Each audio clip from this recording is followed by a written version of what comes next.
On the world news, large scale of anti-government protests continues across Israel, and the father of the boy suspected of shooting in Georgia school has been arrested. This is the world news. Good afternoon. Thanks for joining us on the world news on Providence Television International. My name is Edna Caesar Garrick.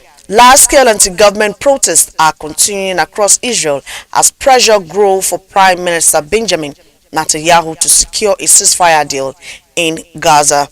On Monday, Israel's largest strike trade union called for general strike after the military recovered bodies of 6 Israeli captives in southern Gaza.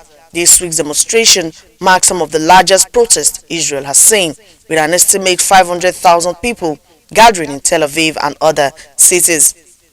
According to reports, between October 7, 2023 and August 30th, there have been at least 1,240 demonstrations across Israel, and they are becoming steadily more frequent.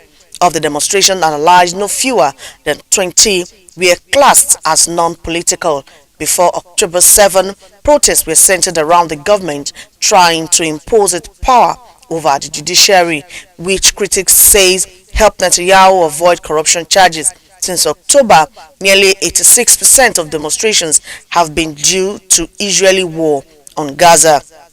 At least 449 protests have been directed against Netanyahu's government, demanding early elections, largely due to its handling of the war. 48 protests were against, including ultra-Orthodox Jewish men in the mandatory national military service. 13 protests focused on restoring security to areas under attack by Hezbollah amid the ongoing escalation across the Israel-Lebanon border. More than 90 captives are still held in Gaza, taken on October 7 by Hamas following an attack on Israel led by a group during which about 240 people were captured and 1,239 killed. The father of the 14-year-old boy suspected of shooting dead 4 people and injured 9 more in a Georgia school has been arrested. State officials said Colin Gray knowingly allowed his son Colt to have the weapon he used in Wednesday's attack. Gray, 54, was charged with 4 counts of investigating manslaughter, 2 counts of cruelty to children. The Georgia Bureau of Investigation said Colt Gray has been charged with 4 counts of murder, and officials have said he will be tried as an adult. He is due to appear in court by video camera on Friday morning. 2 14-year-old students and 2 teachers were killed in the attack to the Appalachian High School in Winder, northeast of Atlanta. Investigations say the younger Gray used an AR platform-style weapon or semi-automatic rifle to carry out the shooting. It remained unclear exactly how the teenager came into possession of the weapon. Sources reported that the gun, which it described as an AR-25 Star assault rifle, has been bought for the teenager by his father as an holiday gift. 9 people were injured, 7 of them students. All are expected to make a full recovery. Parental responsibility in mass shooting, particularly those carried out by minors, has become increasingly under the spotlight in recent months. In April, the parents of a Michigan 10 were sentenced to between 10 and 15 years in prison, and when a jury convicted them of manslaughter after the son shot and killed 4 classmates. It was believed to be the first time parents had been held legally responsible for their child's action in a school shooting.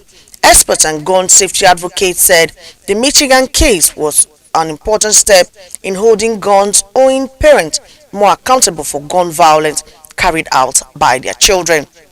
Studies by the U.S. Department of Homeland Security have shown that about 75% of all schools attackers got their weapons from home. The United States has seen hundreds of shootings inside schools and colleges in the past 2 decades. The carnage has intensified the debate over gun laws and the U.S. Constitution's Second Amendment to keep and bear arms. Powerful gales and heavy rain brought by Super Typhoon hit southern China as more than 400,000 people forced to evacuate with the storm approaching Hainan province packing maximum sustained winds of 245 km per hour near its center. Yagi registers as the wind's second most powerful tropical cyclone in 2024 after the Category 5 Atlantic Hurricane Bill and the most severe in the Pacific Basin. Report says on Friday at least 419,367 residents in the heavily populated province of Hainan, a popular holiday destination, were relocated ahead of the storm expected landfall after more than doubling in strength since killing 16 people in the northern Philippines earlier this week. Yagi's eyes was about 100 kilometers, 62 miles offshore Hainan, with no loss of wind speed overnight. It is expected to make landfall along China's coast between Wengyang in Hainan and Leshul in Shandong province later on Friday. The Minister of Water Resources on Thursday raised its emergency response to flooding in both provinces to the third highest tier. Yagi is likely to be the strongest typhoon to hit China's southern coast since 2024, making flood and prevention work very challenging, flood officials said. Asia's strongest storm this year is also forcing tens of thousands of people to hunker down in neighboring Vietnam, where it is expected to hit over the weekend. In southern China, transport links were mostly shuttered on Friday. Many flights were cancelled in some provinces. If you are just joining us, this is the world news on Providence Television International.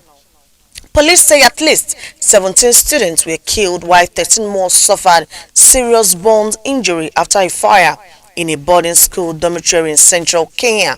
The death toll could rise, police warned on Friday, following the disaster of Hillside and Darasha Primary School in Yeri County, as survivors are being treated in hospitals. The identities and ages of the victims were not immediately available, but most were described as children. The primary school center to some 800 people aged between 5 and 12. The cause of the fire on Thursday night was being investigated. Police spokeswoman Resilia Onyango said, adding that necessary action will be taken. Reports say the bodies recovered at the scene were burnt beyond recognition. Onyango said the government is on ground to assess the extent of the damage. President William Ruto called the news devastating and said action will be taken against those responsible. Ruto's deputy Rihati Gakwanga urged school administrators to ensure that safety guidelines recommended by the Ministry of Education for the boarding school are being followed. The Kenya Red Cross, which described the fire as a tragic incident, said at least 11 injured children were taken to Nyeri Provincial General Hospital. The Kenya Red Cross said it is providing psychosocial support services to pupils, teachers, and affected families, and has set up a tracing desk at the school.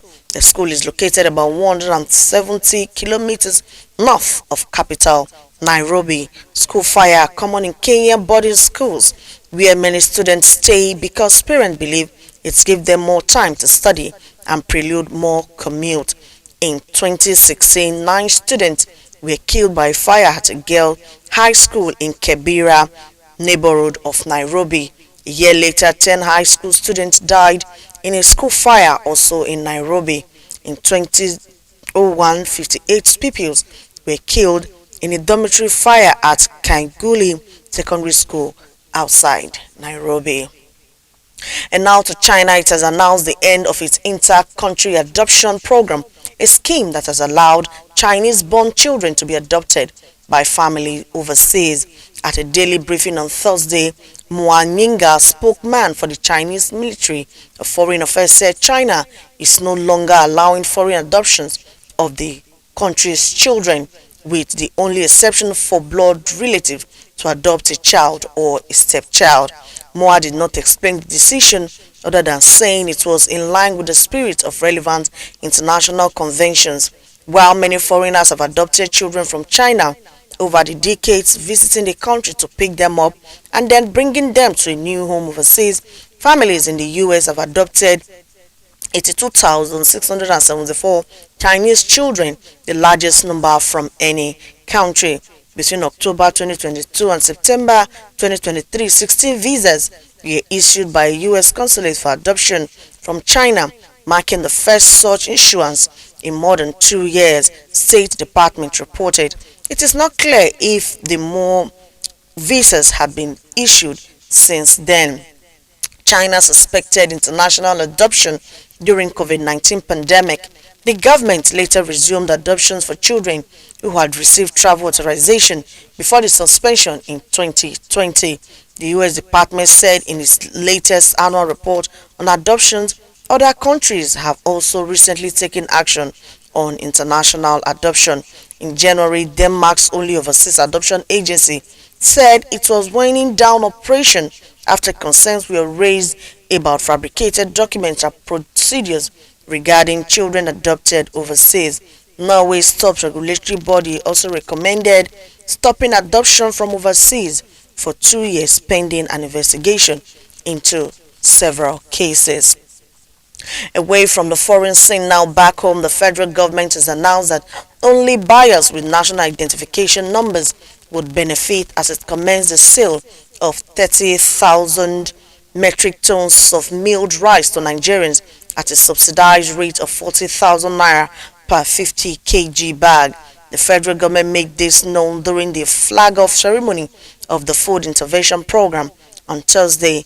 Minister of Agriculture and Food Security Abubakar Kyari stated that the 50 kg bags of rice priced at a flat rate of 40,000 naira per bag are part of federal government efforts to help alleviate the ongoing food crisis in Nigeria. He further noted that NIN verification is necessary to prevent fraudulent individuals from accessing multiple bags at expense of other citizens. A former national president of the Pentecostal Fellowship of Nigeria, Reverend Felix Amabude, has urged Christians to vote in the upcoming September 21st Guba election in Edo State. Reverend Amabude encouraged the electorate to use their permanent voters' cards to actively participate in the electoral process, noting that INEC counts votes and not prayers. He also called on the people of Edo State to vote for a credible candidate, while emphasizing the need for voters to scrutinize the track records of candidates, stressing that votes should be cast based on merit and credibility. The Corporate Affairs Commission has reminded point-of-sale operators across Nigeria that the deadline for POS business registration expired on Thursday, 5th September 2024. In a statement released today, the CAC expressed concern over inadequate compliance with the directive, despite the large number of POS operators in the country. The CAC noted that it is working in collaboration with law enforcement agencies to implement a sanction framework that would include the shutdown of non-compliant POS businesses. With that, we've come to the end of the world news. But before we go, a recap. We brought you the story from Kenya. Police say at least 17 students were killed while 13 others suffered serious burn injuries after a fire in a boarding school dormitory in central Kenya. The death toll could rise, police warned on Friday, following the disaster at Hillside and Darasha Primary School in Iyeri Country, as survivors are being treated in hospital. The identities and ages of the victim were not immediately available, but most were described as children. And also powerful gales and heavy rain brought by super typhoon hit southern China as more than 400,000 people forced to evacuate, with the storm approaching Henan province, packing maximum sustained winds of 245 kilometers per hour near its center.